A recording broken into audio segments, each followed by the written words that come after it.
Ser Podcast.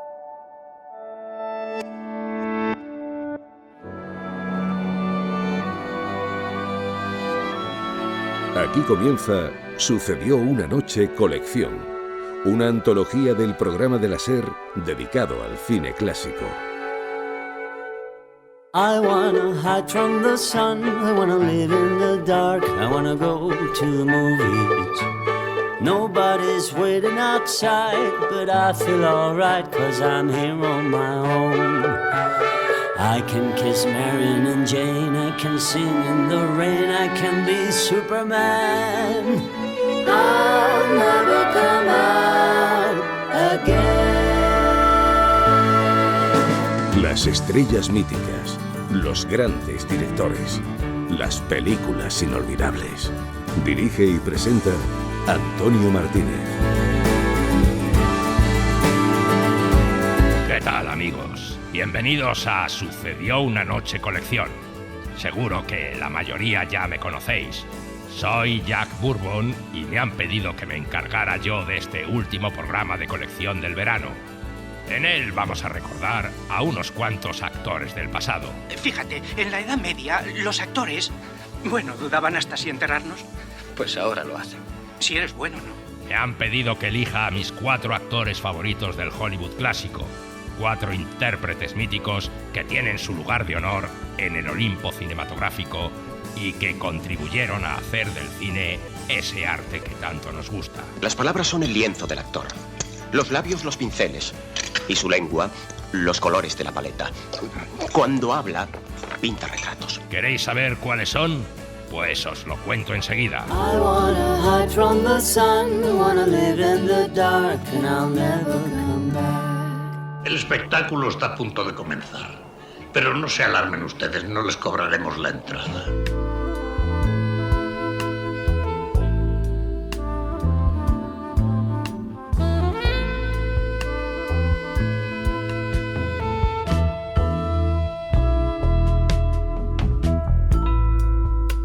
El primero de mi lista es Gary Cooper, el hombre que mejor encarnó al americano honesto y buena persona.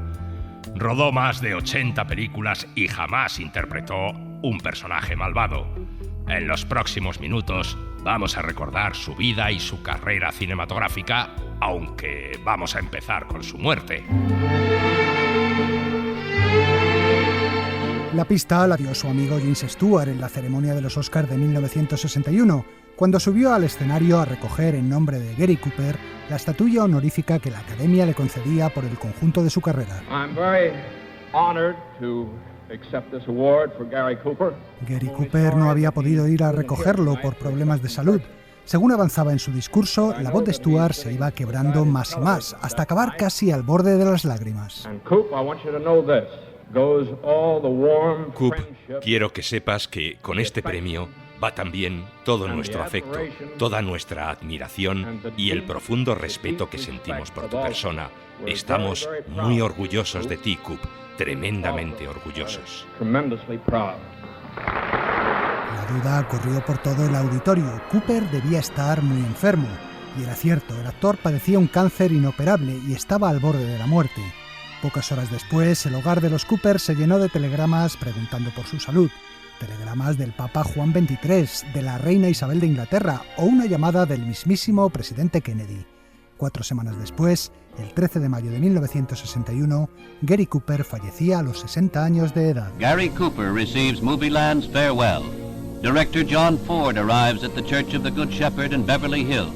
And here, Edward G. Robinson. Toda la plana mayor de Hollywood acudió al funeral a presentar sus respetos a un hombre cuya vida bien pudo haber sido muy distinta de no mediar aquel accidente de automóvil cuando solo era un adolescente.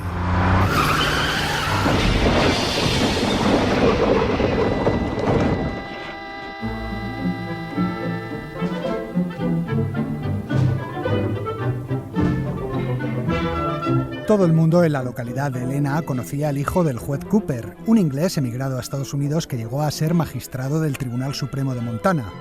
Frank, que así se llamaba el chico, había estudiado en un internado británico, pero la llegada de la Primera Guerra Mundial le hizo volver a casa Y ahora, ese accidente de coche le había provocado una grave lesión de cadera. Primero tiene que guardar reposo, pero en cuanto se sienta mejor, debería hacer ejercicio para que esa cadera vuelva a su estado anterior. Le recomiendo, por ejemplo, montar a caballo. Su padre, además de juez, tenía un rancho y gracias a ese tratamiento el pequeño de los Cooper se convirtió en un jinete excelente y ya no volvió a separarse de su caballo. No puedo marcharme sin Henry Henshaw.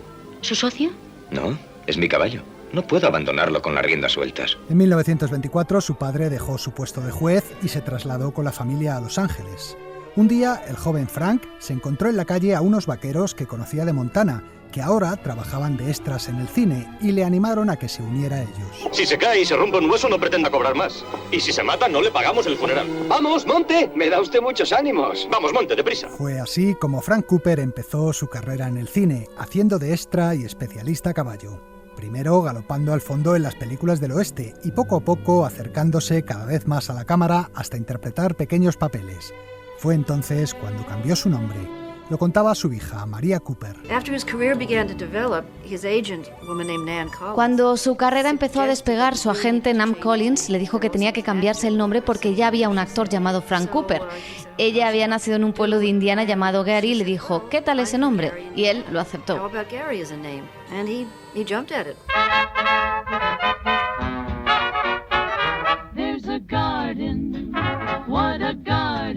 Era el final de los años 20, en plena transición del mudo al sonoro. Muchos actores no lograron hacer esa transición, sobre todo porque no sabían proyectar la voz. Pero ese no era el caso de Gary Cooper. Siempre bromeaba y se reía de eso. Decía que era la práctica de llamar al ganado en el rancho. Tenía buenos pulmones. Pero no fue solo su voz profunda y clara la que le ayudó a triunfar en Hollywood. También estaba su atractivo físico. Sabe que es usted guapo, ¿verdad? Sí, es precioso. El actor utilizó a sus amantes para ir ascendiendo en la profesión. Primero fue la actriz Clara Bow la que le metió en algunas de sus películas. Luego se lió con la mexicana Lupe Vélez, con la que mantuvo un romance lleno de peleas. En una ocasión llegó a dispararle fallando el tiro y en otra le clavó un cuchillo. ¿Te ríes del amor de Lupe? ¡Ven acá, quieta, Lupe, quieta, cabrón! quieta. ¡No te escondas fuera que no te vas a librar de Lupe! Cuando te agarres te voy a pinchar y trocear y voy a hacer contigo unos nachos. Y es que a lo largo de toda su vida Gary Cooper fue siempre un seductor. En su lista de amantes estaban, por ejemplo, Marlene Dietrich, Carol Lombard o Ingrid Bergman. Y eso que el actor era un hombre tímido y bastante callado, pero todas sus compañeras de reparto acababan enamorándose de él. Ya lo decía el director Frank Capra. Era sorprendente cómo todas las mujeres amaban a ese hombre. No hablaba mucho. Si le sacabas un par de palabras, ya era algo. Además, el actor estaba casado desde 1933 con Veronica Balfe, hija de un millonario. Sus aventuras solían ser fugaces. No puedo tener una relación seria. Un hombre que hace lo que yo nunca sabe qué puede pasarle. Pero no fue así en el caso de Patricia Neal, su compañera en la película El manantial. Cooper la dejó embarazada y ambos se fueron a vivir juntos. Oh, my dear, from that moment on, I just loved him. Desde el instante en que le conocí, me enamoré perdidamente. Estuvo mal por mi parte porque era un hombre casado, pero me daba igual. Eran las locuras de la juventud. Para mí era el hombre más guapo del mundo. Su relación terminó cuando la esposa de Cooper se negó a concederle el divorcio. Él regresó entonces a casa y Patricia Neal decidió abortar.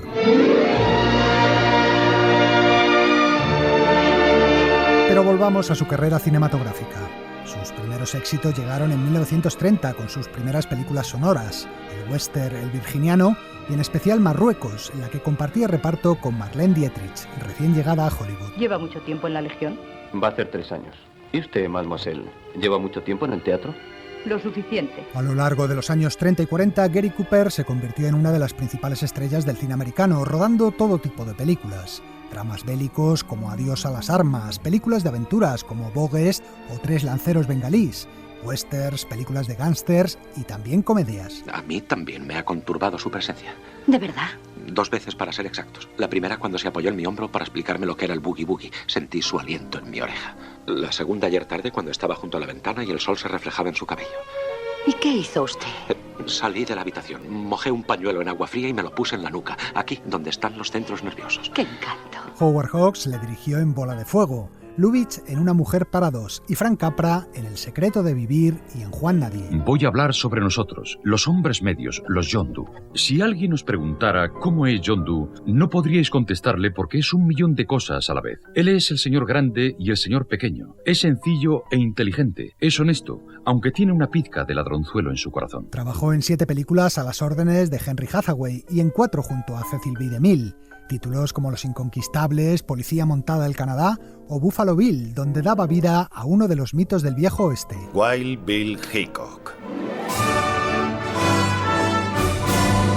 Gary Cooper encarnaba en la pantalla los valores del hombre íntegro norteamericano. Es perfecto. ¿Qué puede haber más americano? Su rostro es magnífico. Un hombre normal y corriente, de mirada franca y espíritu inocente, que se convertía en héroe cuando así lo requería la situación. He tenido el gran honor de jugar con estos grandes veteranos a mi izquierda. La línea mortífera, el equipo campeón de 1927. En El orgullo de los Yankees dio vida a la estrella del béisbol Lou Gehrig. En El manantial a un arquitecto que se mantenía fiel a sus ideas. Si quieren mi trabajo tendrán que aceptarlo como está el proyecto o nada. ¿Pero por qué? Un edificio tiene que ser íntegro, igual que el hombre, aunque eso no abunde. Debe ser funcional, tener sus propias formas y servir a un propósito. No podemos apartarnos de las formas clásicas de la arquitectura. ¿Por qué no? Porque todo el mundo las ha aceptado. Yo no. Y en El sargento York, a un pacifista que acabó convirtiéndose en el soldado más condecorado de la Primera Guerra Mundial. Es usted un hombre religioso, York. Sí, señora. Y quiere servir a Dios a su manera. Sí, señora. Quiere labrar los campos a su gusto y formar una familia de acuerdo con sus ideas. Esa es su herencia, y la mía, la de cualquier americano. Pero esa herencia cuesta cara, exige muchos sacrificios, incluso el de nuestras vidas. ¿Qué tiene que decir a todo esto, York? Me parece que me va a dar muchos quebraderos de cabeza. Con El sargento York, Cooper ganaría su primer Oscar en 1942. 10 años después conseguía el segundo por otro de los personajes clave de su carrera. El sheriff, abandonado por todos, en Solo ante el peligro. Hace 5 años envié a un asesino a la cárcel. Se suponía que sería ahorcado, pero al fin le conmutaron la pena. Ahora está en libertad. No sé cómo lo ha logrado, pero el caso es que va a volver aquí. Pero eso a ti no te concierne, ya no es cuestión tuya. Fui yo el que le mandó a presidio. Cumpliendo con tu deber, ya has cesado en tu cargo. La ciudad tiene un nuevo sheriff. No llegará hasta mañana. Mi pensamiento es quedarme aquí. A fin de cuentas, yo soy el mismo con esto o sin ello. Gary Cooper nunca olvidó sus orígenes de vaquero y por eso siempre tuvo cuidado de rodar algún western cada poco tiempo. Personajes que reforzaban además su imagen de integridad y heroísmo. ¿Por qué tienes tanto interés en llegar a Veracruz? Para mí no es prudente seguir en un sitio mucho tiempo. Películas como Veracruz junto a Sara Montiel y otras muchas como El árbol del ahorcado, El hombre del oeste o El forastero. El hombre que disparó esa bala salió de aquí con los pies por delante. Y con razón. Un hombre que dispara contra el retrato de Lee Lantry merece la muerte. Él se lo ha buscado. Homicidio justificado. Eso fue lo que dictaminé. Lo que no cambiaba nunca, fuera el género que fuera, era su estilo interpretativo, basado en la naturalidad. Su técnica de actor se caracterizaba por su capacidad para proyectar rasgos de su propia personalidad en los personajes que interpretaba. María Cooper otra vez. Mi padre pensaba que si conocía al personaje, si analizaba cómo se comportaría y cómo pensaría si fuera él realmente, no necesitaba actuar. Podía ser simplemente él.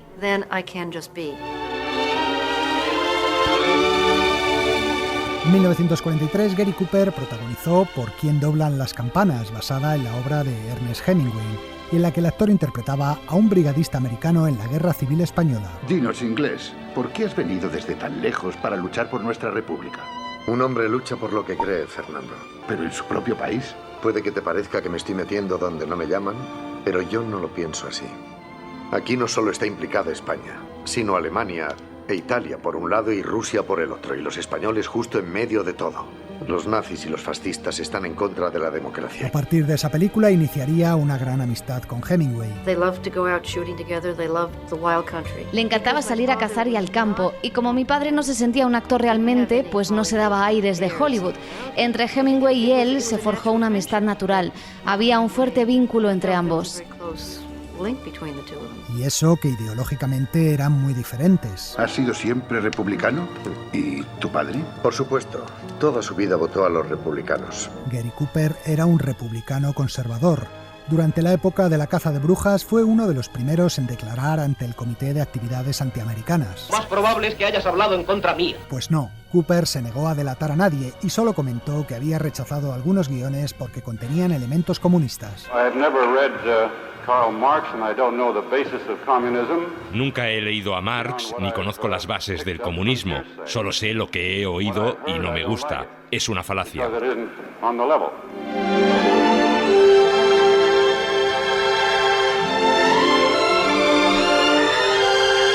Gary Cooper envejeció prematuramente. Su rostro se llenó pronto de arrugas. Además, su antigua lesión de cadera le pasaba factura.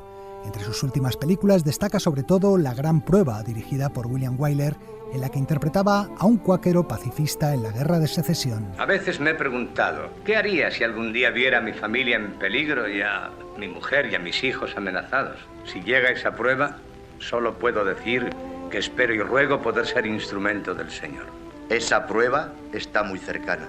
Es muy posible, hermano. Gary Cooper protagonizó más de 80 películas. Su carrera se extendió desde el cine mudo hasta el final de la edad de oro del Hollywood clásico. Estuvo en la lista de los 10 actores más queridos durante 23 años consecutivos y figuró 18 veces en la de los 10 más taquilleros. Lo que la ciudad debe a este hombre no puede pagárselo con dinero. Y no debéis olvidarlo. Y nunca jamás interpretó a un personaje malvado. No es extraño que todavía hoy en día se le considere el héroe americano por excelencia. Una de las razones por las que Gary Cooper se convirtió en el héroe americano para tanta gente fue porque nunca se sintió realmente distinto al hombre de la calle. Recuerdo habérselo oído decir hasta en los últimos días de su vida. Solo soy un tipo sencillo con suerte, decía. En los personajes que escogía había siempre una profunda fe en la nobleza del espíritu americano. Puede que suene cursi, pero él lo sentía así.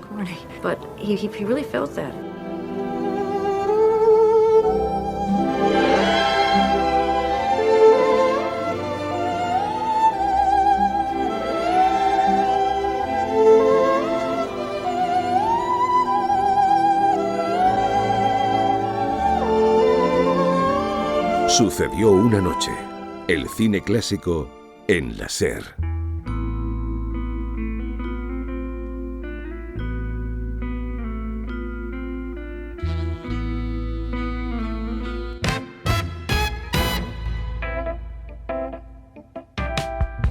Si Gary Cooper representaba como nadie al americano honesto y compasivo, el siguiente mito de mi lista fue el arquetipo del héroe aventurero durante las décadas de los 30 y los 40 del siglo XX.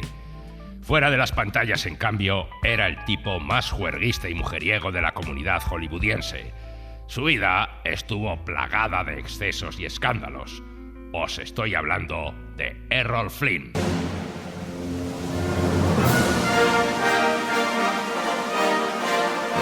El caso se ha repetido muchas veces en la historia del cine. De la noche a la mañana, un actor desconocido se convierte en estrella. Basta una sola película, un éxito. Y eso es exactamente lo que le ocurrió a Errol Flynn en 1935. La Warner preparaba una película titulada El Capitán Blood, la historia de un médico que en el siglo XVII se veía obligado a abrazar la piratería. Nosotros, los abajo firmantes, somos hombres sin un país, hombres desesperados que buscan una fortuna desesperada. Por ello, aquí y ahora firmamos nuestra unión como banda de bucaneros para practicar el oficio de la piratería en alta mar.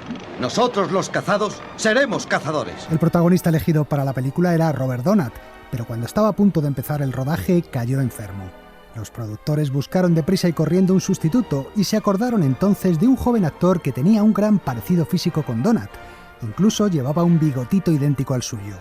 Tan solo había aparecido en algunas películas de segunda clase como secundario, pero llamaba la atención bastante ya que se dejaba ver en todas las fiestas y saraos de Hollywood. ¡Caramba! ¡Errol Flynn en persona! Fue así como Errol Flynn se hizo con el papel, y no solo eso, sino que a partir del éxito de la película se convirtió en el prototipo del héroe aventurero en el cine, el digno sucesor de Douglas Fairbanks que acababa de retirarse.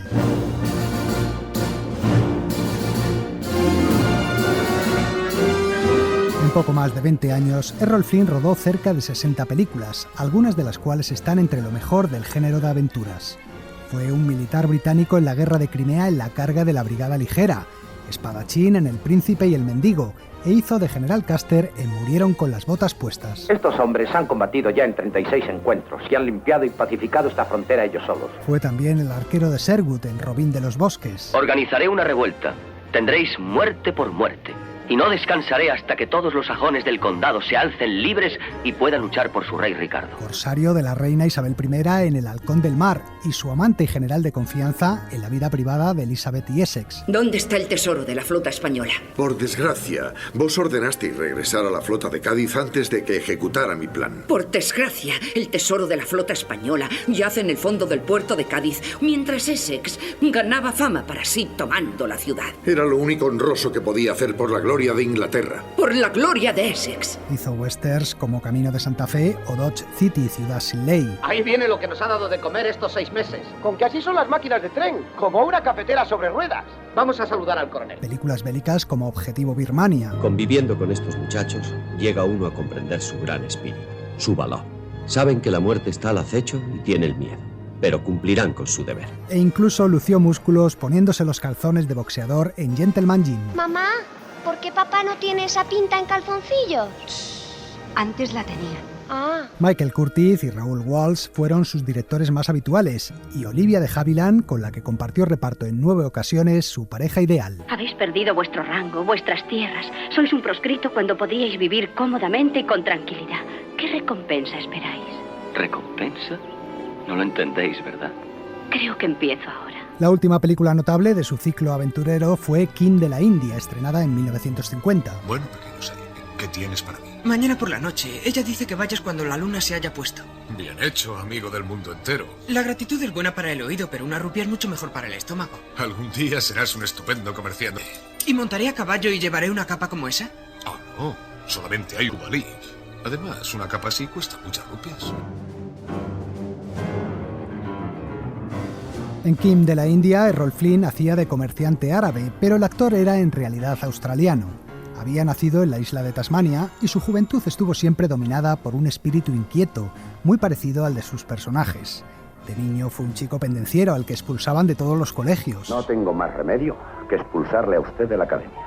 Expulsado. ¿No cree que me harían eso por pelear? Fue boxeador, buscador de oro, traficante de perlas y marino, entre otros muchos oficios. ¿Y cómo ha entrado usted en el mundo del cine? Flynn tenía un barco y un equipo de cine se lo alquiló con él de capitán para el rodaje de una película documental sobre la huella que había dejado en Tahití Fletcher Christian, el oficial que se amotinó en el motín de la Bounty. El documental tenía algunas partes dramatizadas y a Flynn, que tenía buena planta, le ofrecieron hacer el papel de Christian. Fue así como entró en contacto con el mundo de la actuación. Después, en Inglaterra, hizo algo de teatro y llegó a Hollywood en 1934.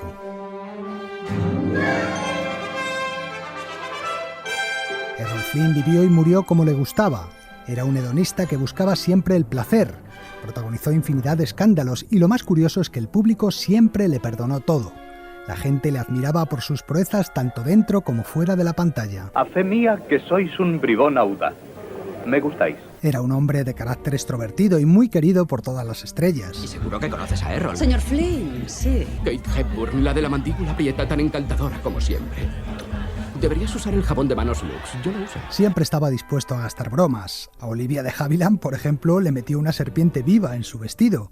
Y el director Vincent Sherman, que le dirigió en El burlador de Castilla, también fue objeto de algunas jugarretas. Estaba desnudo en su camerino y me hacía comentarios sobre unas y otras escenas.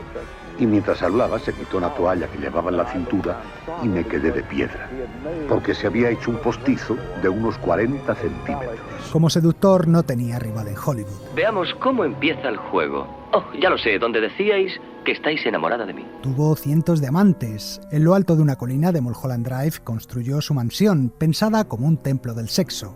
Dormitorios llenos de espejos, camas de agua, agujeros para practicar el voyerismo. Mira, un pedazo de la bañera de Errol Flynn. ¿Ves?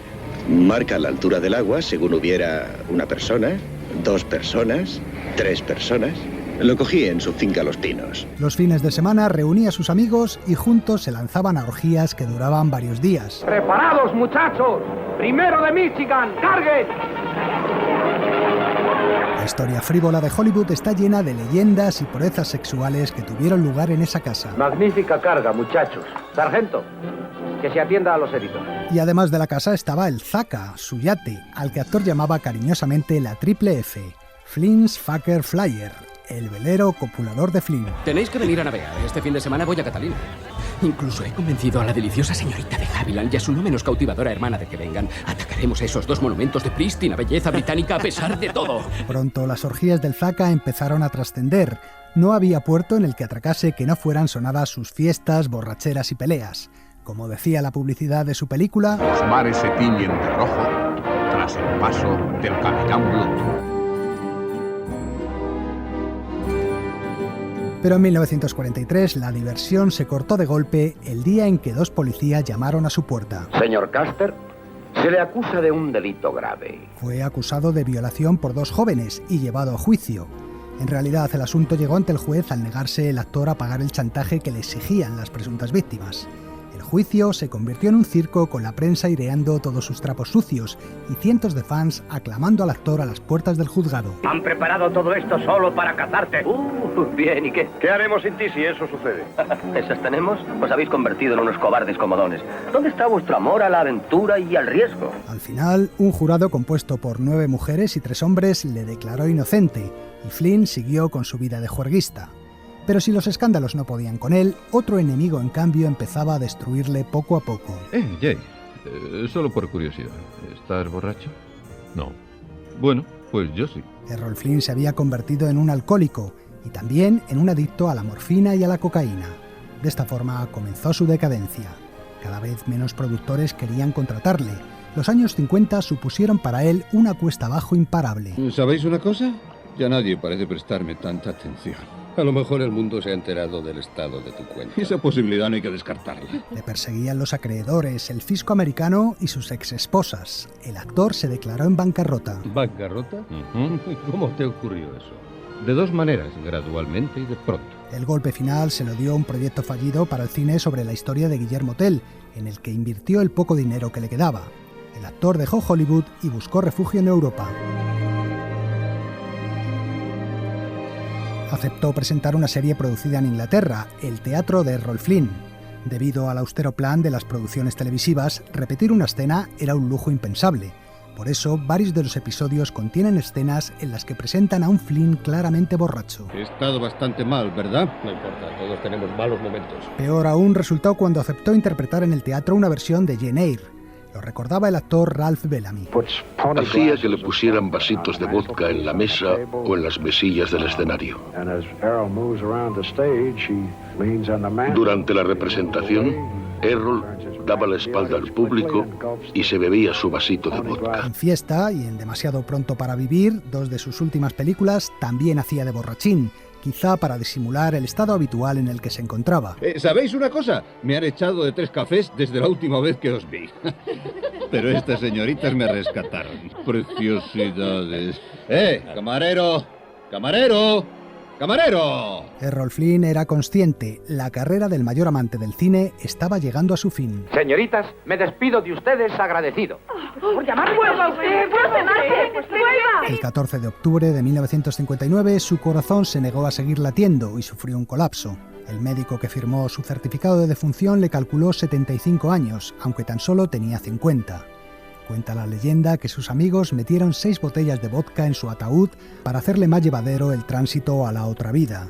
Un digno final para el hombre que vivió la aventura del cine tan intensamente como las suyas reales y cuya mejor definición la pronunció él mismo. Una pizca de color en un mundo aburrido.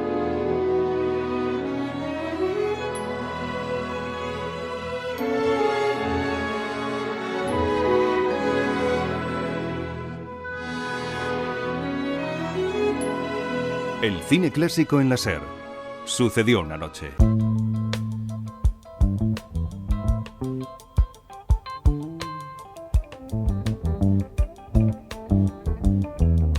Otra estrella que, como Errol Flynn en sus buenos tiempos contaba con una excelente condición física, fue Burt Lancaster. Sin embargo, a lo largo de toda su carrera, luchó contra el encasillamiento en un solo tipo de cine y firmó grandes interpretaciones en toda clase de géneros. Todo ello gracias a su tenacidad. ¿Queréis escuchar su historia?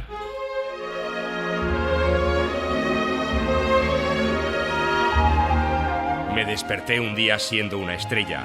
Luego trabajé duro para convertirme en un actor. Así resumió en cierta ocasión Burt Lancaster lo que había sido su carrera. Nunca puso el pie en una escuela de arte dramático, aprendió el oficio actuando de forma autodidacta hasta convertirse en uno de los actores más completos de la historia. Sus armas, su tenacidad, su admirable condición física... ¡Hay que ver qué energía! Se mantiene en forma. Pero también su inteligencia, su confianza en sí mismo y su amplia sonrisa, alegre, optimista y burlona. Burt Lancaster podía ser un tipo rudo, un héroe o un farsante, pero también un galán seductor como pocos. Su amiga, la actriz Rhonda Fleming, con la que trabajó en Duelo de Titanes, decía de él: Lo único que puedo decir es que he hecho escenas de amor y me han besado algunos de los actores más guapos y más maravillosos de Hollywood, pero les aseguro una cosa, solo cuando te ha besado Burt Lancaster, te han besado de verdad. Burt Lancaster se crió en las calles del Spanish Harlem neoyorquino, un chaval fornido que destacaba en todos los deportes por los que se interesaba.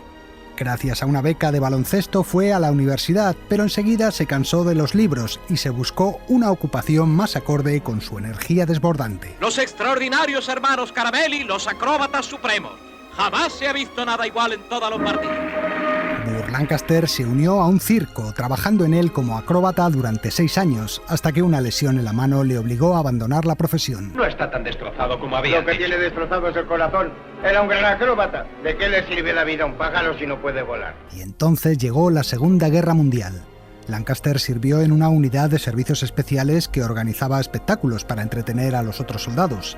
En ellos hacía números circenses, pero también interpretaba algún sketch cómico, y fue así como empezó a interesarse por la actuación. Burt Lancaster.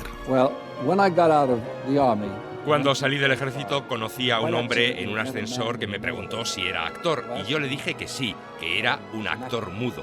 Actor mudo es un término que se usa en el circo para los actores que no hablan, que solo actúan. Burt fue contratado para participar en una obra en Broadway que resultó un rotundo fracaso. Solo duró 3 semanas en cartel, pero fueron suficientes para que un cazatalentos de Hollywood se fijara en él y le ofreciera un contrato.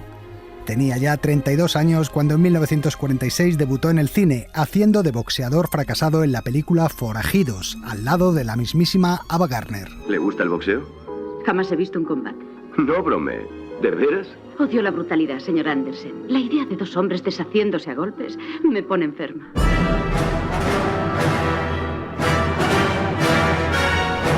De la noche a la mañana, Burt Lancaster se convirtió en estrella, como contaba él al principio de este reportaje.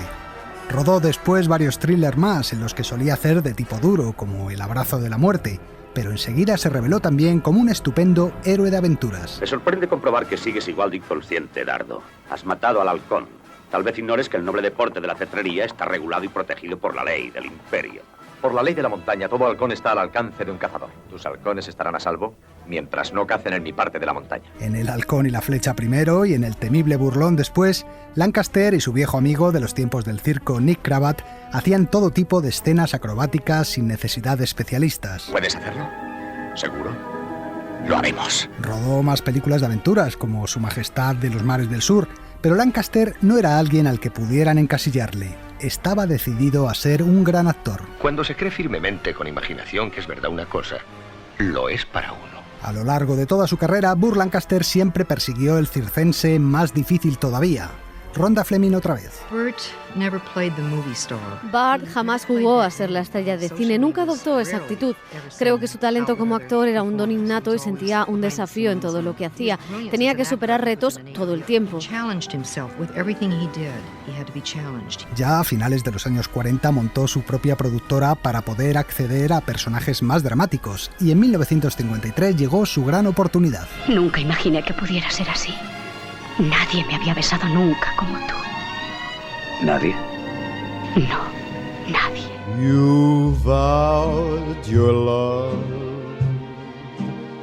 from here to eternity.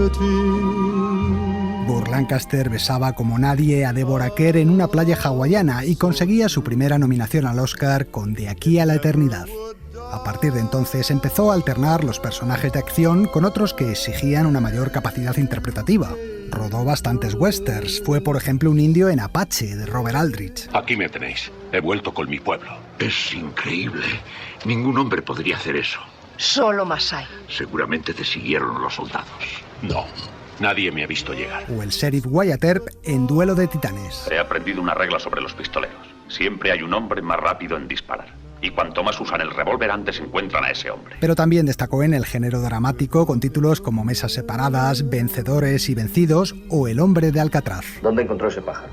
En el patio de ejercicio, señor. ¿Qué clase de pájaro es? Un gorrión. Debe necesitarse mucha paciencia para maestrarlo. ¿Me puedo quedar con él? Creo que lo voy a permitir.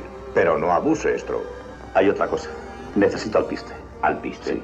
Dudo mucho que haya en nuestro almacén. Me tomé la libertad de pedir un poco. Está en correos. Y en 1960 llegó la recompensa. Ganó el Oscar haciendo de predicador, charlatán y farsante en El fuego y la palabra. ¿Cree que Jesús no se habría rebajado a venir aquí? Pues le voy a decir esto, Jesús habría entrado en este antro en cualquier tugurio para predicar el evangelio. ¡Jesús daba la cara! Y las legiones romanas le asustaban. ¿Qué opina de los grandes futbolistas? Pues yo le digo, Jesús habría sido el mejor jugador, el más importante de toda la historia del fútbol. Jesús fue un gran luchador. Kirk Douglas fue su compañero de reparto más habitual. Rodaron juntos 7 películas y aunque la publicidad les presentaba como grandes amigos, no lo eran tanto. Más bien competían entre sí. Así lo contaba Lancaster. Cuando trabajamos juntos hay muchas discusiones y muchos conflictos porque se parece mucho a mí. Es un engreído que trata de enseñarme a actuar. Yo también trato de enseñarle a él, pero curiosamente de estas discusiones y peleas ha surgido un gran respeto y un gran cariño mutuo.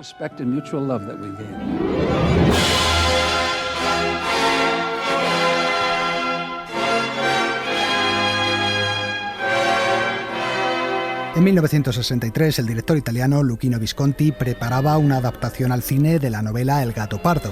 Él quería a Laurence Olivier para el papel de Príncipe Salina, el melancólico aristócrata protagonista, pero como era una coproducción con Estados Unidos, la Fox impuso a Lancaster. ¿Sabéis lo que sucede en nuestro país? Nada en absoluto. Solo una inevitable sustitución de clases. La clase media no quiere destruirnos, solo desea ocupar nuestra posición de una manera suave, metiéndonos en los bolsillos unos millares de ducados y después dejarlo todo igual. En pocas palabras, los aristócratas se ponen de acuerdo con los liberales. Visconti a la postre terminó encantado y la película acabó por levantar su pedestal definitivo a Burt Lancaster. El actor siempre lo consideró el mejor trabajo de su carrera. A veces una película y un papel son tan valiosos que los que trabajamos en el cine queremos gritarlo a los 4 vientos. Acabo de tener el privilegio de trabajar en una película así. Se llama El gato pardo. Visconti volvería a contar con él años después en Confidencias y Lancaster participó en otras películas italianas como La piel de Liliana Cavani o Novecento de Bertolucci, donde daba vida al patriarca de la familia. ¡Un varón! ¡Ha nacido un varón! ¿Has oído, desgraciada? Los campesinos nacen antes que los hijos de los amos. ¿Tengo que subir yo a sacártelo? Eleonora, empuja. Vamos, más fuerte. Empuja. ¡Empuja! En 1968, el actor que había sido un portento atlético se atrevió a interpretar su propio envejecimiento en El nadador. Voy nadando a casa. ¿Que va nadando a su casa? Sí, es muy interesante. Hay un río de piscinas hasta allí. Es una idea absurda. Yo creo que es una cosa original. A partir de ese momento comenzó su etapa de madurez. Se hizo de oro al firmar por un porcentaje de taquilla su participación en Aeropuerto, la película que inauguró la moda del cine de catástrofes aéreas. Está bien, supongamos que es una bomba. Llevan volando más de 1 hora. ¿Por qué no la ha hecho explotar? Quizá espera que estén volando sobre el océano. En el océano no se dejan huellas. A pesar de la millonada que le hizo ganar, Lancaster opinaba de ella que era una de las peores películas de su carrera. Él prefería con mucho otros títulos de esta etapa de su carrera como Un tipo genial y sobre todo Atlantic City, por la que consiguió una nueva nominación al Oscar. Fue una de sus interpretaciones más conmovedoras, la del viejo gángster que consigue que los últimos años de su vida tengan sentido gracias a su relación con una joven croupier de casino, interpretada por Susan Sarandon. La miro, se quita la blusa, deja correr el agua, después coge un frasco de sales de baño y echa un poco en el lavabo. Luego corta los limones Abre una jabonera de color azul. Mete la mano en el agua para comprobar la temperatura. Y empieza a frotarse el cuerpo.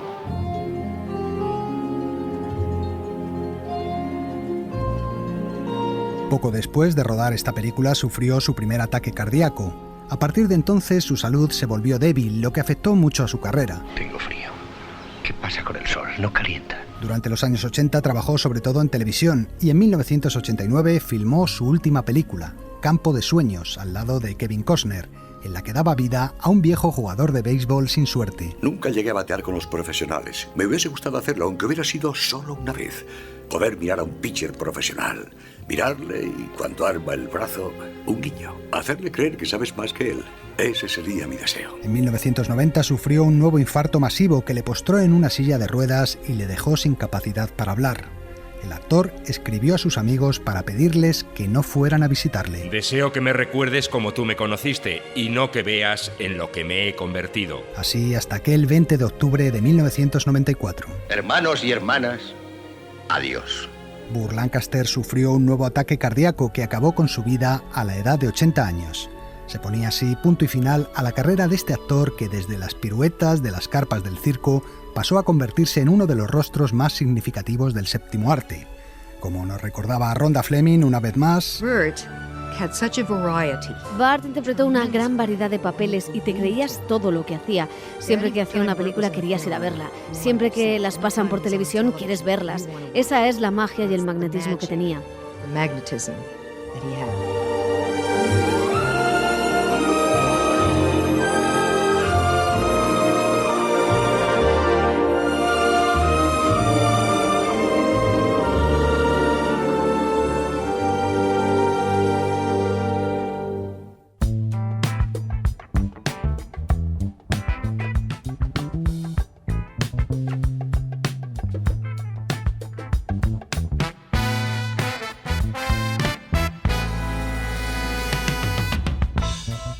Un gran tipo este Burt Lancaster. El último actor de mi póker de favoritos es uno de los grandes galanes de la historia del cine, Clark Gable, el mítico Red Butler de Lo que el viento se llevó y protagonista también de Sucedió una noche, la película que da nombre a este programa. Vamos a recordar su figura, su carrera y especialmente su muerte, que también forma parte de la crónica negra de Hollywood.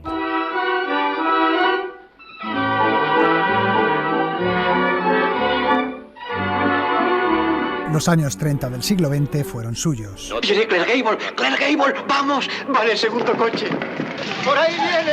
¡Es Clark Gable! Si hubiera que elegir el rostro de un actor que representara el cine de aquella década, probablemente ese rostro sería el suyo. Es ese actor de las orejas grandes. Oh, se refiere a Clark Gable. Alto, fuerte, con bigote y pelo engominado, y una sonrisa torcida y una mirada de castigador que taladraban a las mujeres. No creo que quiera besarlo, a pesar de que lo necesita mucho. Es lo malo que le ocurre. Debiera ser besada a menudo por alguien que supiera hacerlo. Y claro, ¿usted se considera la persona adecuada? Podría serlo. Era la imagen perfecta del hombre duro, pero con buen corazón, el centro de todas las miradas. No es extraño que le apodaran el rey. ¿Está dispuesta mi carroza? Vuestra carroza os espera, oh poderoso rey. ¡Abran paso al rey! Había nacido en 1901 en Cádiz. No el Cádiz nuestro, sino el de Ohio.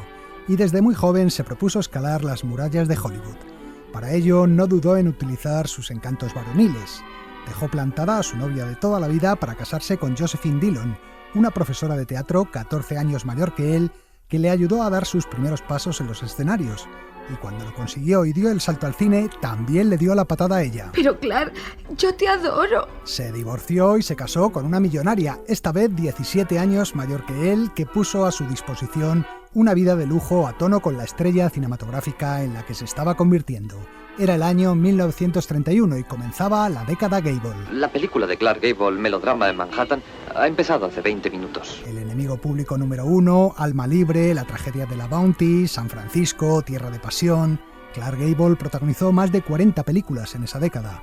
Una de las más famosas fue la que da título a este programa, Sucedió una noche, por la que ganó el Oscar. Una pareja curiosa, ¿verdad? Sí. Me han pedido una cuerda y una manta en una noche como esta. ¿Para qué las querrán? En esa película el actor protagonizaba un pequeño striptease que causó una verdadera conmoción en la industria textil americana. Quizás le interese saber cómo se desnuda un hombre. Yo tengo mi sistema personal. Primero me quito el jersey, como ha visto. Luego la corbata y la camisa. Según el erudito Hoyle, ahora le tocaría el turno a los pantalones. Pero yo difiero en eso. Antes me quito los zapatos. La venta de camisetas descendió drásticamente cuando el público masculino comprobó que Gable no la llevaba bajo la camisa y decidió imitarle.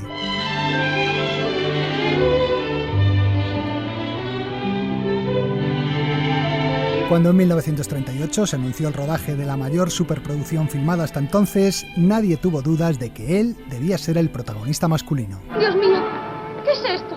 Nuestros valientes soldados incendian los almacenes de la estación. En los vagones hay municiones suficientes para volar toda Atlanta. Hemos de apresurarnos a atravesar las vías. No iremos por ese lado. No hay más remedio. La carretera de McDonough es la única que no han cortado los yanquis. Con lo que el viento se llevó, Clark Gable llegó al cenit de su carrera y poco después volvería a casarse. Esta vez sí por amor, con la actriz Carole Lombard, con la que formó una de las parejas más queridas y famosas de Hollywood. Oh, Dios mío. Lo hicieron en esta cama. ¿Quién es? Clark Gable y Carole Lombard. Sin embargo, en 1942 llegó la tragedia.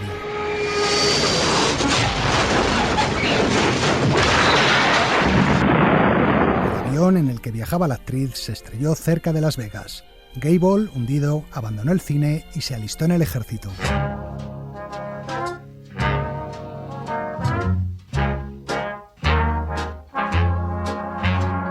Tras la Segunda Guerra Mundial regresó al cine, pero no volvería ya nunca más a igualar sus éxitos anteriores. Pese a todo, y a pesar de que los años pasaban, aún mantenía su carisma de rey y su atractivo irresistible.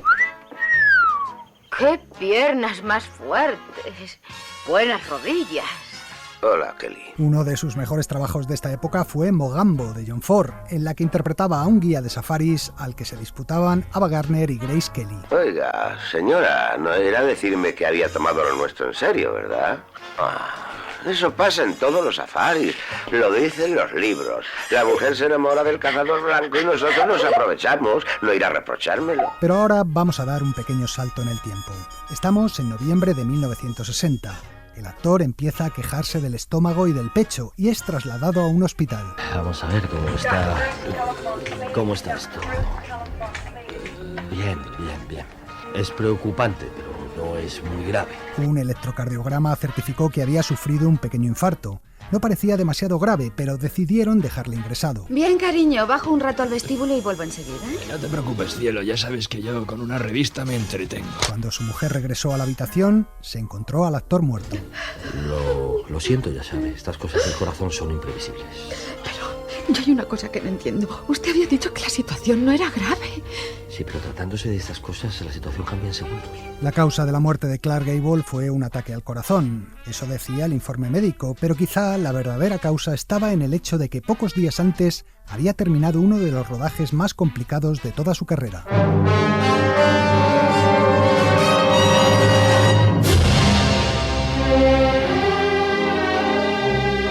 A finales de los años 50, Clark Gable no atravesaba un buen momento personal y se había abandonado. Venga, dale al hielo, muchacho.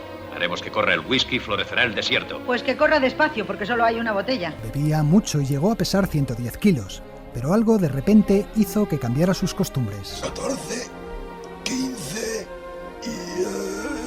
y 16. Bien. Está bien. Oye, has conseguido, Gable, una flexión más que ayer. Se puso a dieta, hizo ejercicio y bajó su peso a 88 kilos.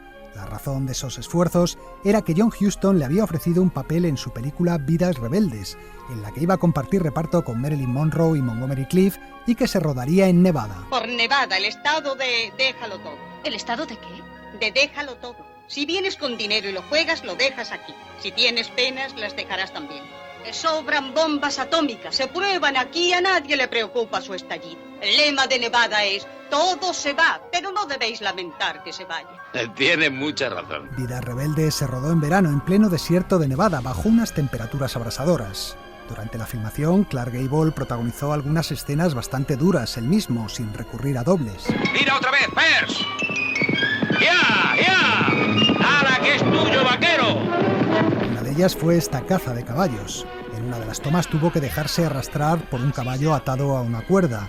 En otras tenía que cargar pesados bloques de cemento o correr al sprint más de 100 metros. Ha quedado bien, pero vamos a hacer otra toma para asegurarnos. Espera, John, espera un momentito, que me recupere de esta. No es extraño que su corazón se resintiera, pero quizá lo que remató su estado fueron las largas horas de espera bajo el sol del desierto de Nevada.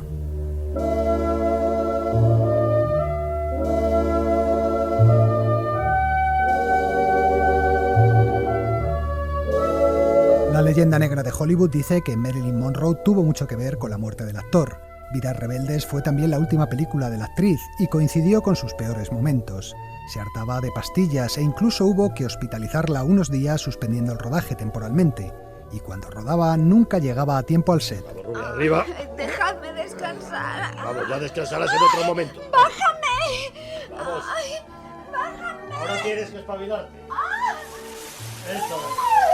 Más de una vez tuvieron que despertarla con una ducha, mientras Gable consumía sus nervios esperando. Algunas veces, cuando uno no sabe qué hacer, lo mejor es quedarse quieto. Eso sí, el actor, galán donde los hubiera, nunca tuvo una mala palabra contra Marilyn. Debe de creer que estoy loca. Si la miro así es porque no logro entenderla. Fue Kay Williams, la quinta esposa del actor, la que culpó a la actriz de la muerte de su marido. Sin embargo, cuando en 1993 el prestigioso biógrafo cinematográfico Donald Spoto escribió la biografía de la Monroe, explicó que ella no fue la única responsable del caos del rodaje y, en consecuencia, del sufrimiento de Clark Gable. Así que el amor no dura siempre. No, cariño. ¿Qué pasa, Acabo de Arthur? escribir un nuevo diálogo, que aunque parezca mentira, mejora el anterior. Bueno, son las 3:30 de la mañana y ahora me das por fin el diálogo que tengo que decir mañana en el plató. Estoy agotada. El escritor Arthur Miller, marido de Marilyn en ese momento, era también guionista de la película y cambiaba constantemente los diálogos. Y esos días en los que la actriz llegaba tarde era porque había estado toda la noche estudiando los nuevos. Según Donald Spoto también, John Huston se pasaba el día bebiendo y jugándose el presupuesto en los casinos, por lo que Gable discutía constantemente con él. Todo ello, junto al calor, las esperas, los esfuerzos y la pérdida de peso radical del actor, pudo acabar influyendo en su muerte.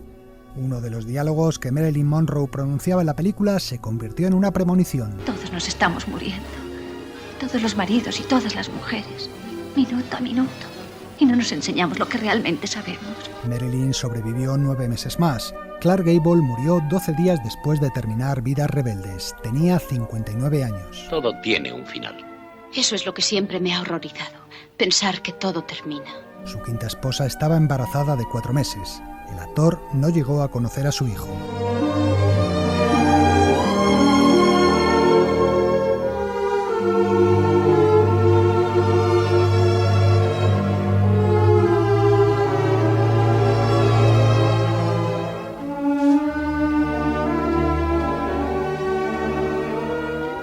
El cine clásico en la SER. Sucedió una noche. Pues aquí termina este especial de colección que he dedicado a 4 de mis actores favoritos del cine clásico. Lo cierto es que me ha costado decidirme y en la lista podrían haber entrado otros como James Stewart, Cary Grant, Humphrey Bogart, Spencer Tracy o James Cagney, que también se cuentan entre mis preferidos. Por eso vamos a terminar el programa con una canción de este último, James Cagney, tal y como la cantaba en la película Yankee Dandy. Y nada más, solo recordaros que la semana que viene vuelve el programa Sucedió una noche normal con una nueva temporada. Hasta entonces, adiós. Give my regards to Broadway. Remember me to Herald Square. Tell all the gang at 42nd Street that I will soon be there.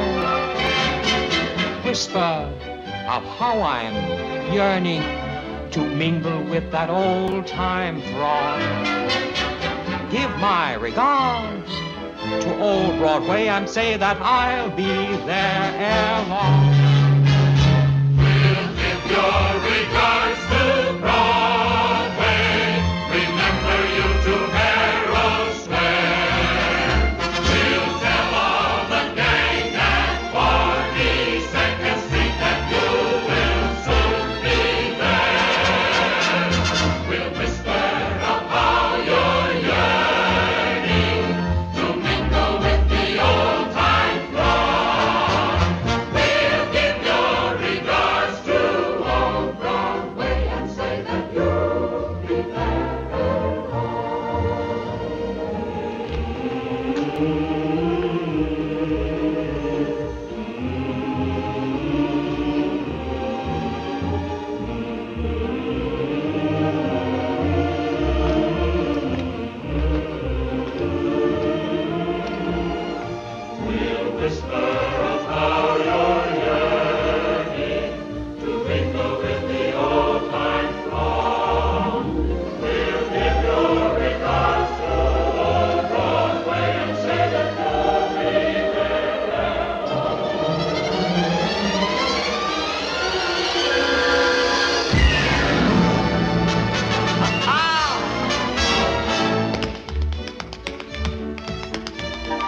la radio.